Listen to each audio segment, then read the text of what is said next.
right from when I was very young, I knew that I was different, and I knew that I wasn't the same as everyone else because I knew that I was different. And that sat with me and stayed with me for a very long time. And if I was honest about it, I felt really uncomfortable with the fact that I was different because everyone else would be doing the same things. Everyone else would be playing with My Little Pony and Care Bears, and the boys were playing football, and I knew that I was different.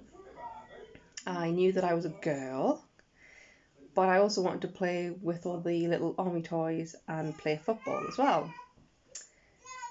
And as I grew up and got older and went through university, I realised that there was lots of different types of people there. And the way that I described myself changed. It still wasn't really me. And then I started corporate. And all these lessons and learnings that I'd had from, describing myself as who I was and what I felt was comfortable with became a taboo topic because other people that I was working with, they were older than me, they had different backgrounds to me, and they described people as what they saw. So white woman, white man, black woman, black man. And the expectations of what that individual was came with it. So if you are a woman, you partner with a man, and anything other than that was taboo and weird.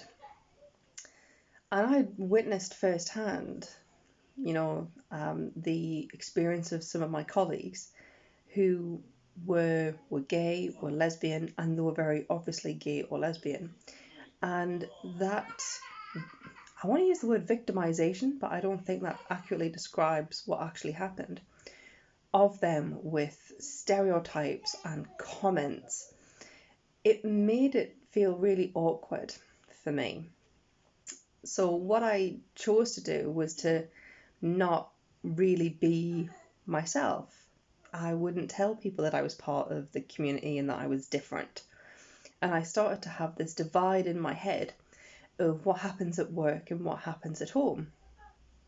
And when you have that divide, you're not being true to yourself. And you feel this tear within you that you have like a work persona and like a home persona. You use different words, different language. And every day that you continue down that path, or at least it was like this for me, I became more and more out of line with my authentic self.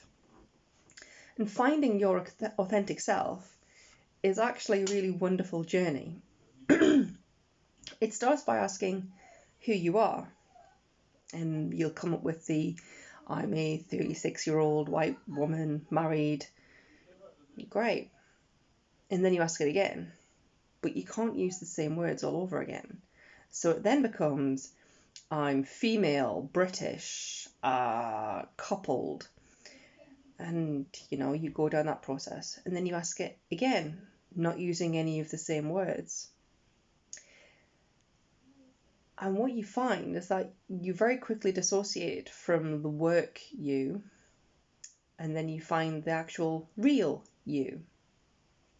And that real you could be, I'm 36, I struggle with postnatal depression, I suffered with separation anxiety from my little person, I have a keen interest on mental health, I am passionate about nature and sustainability, and my sole purpose in life is to breed a world without judgment, so that all of us can have access to the same opportunities.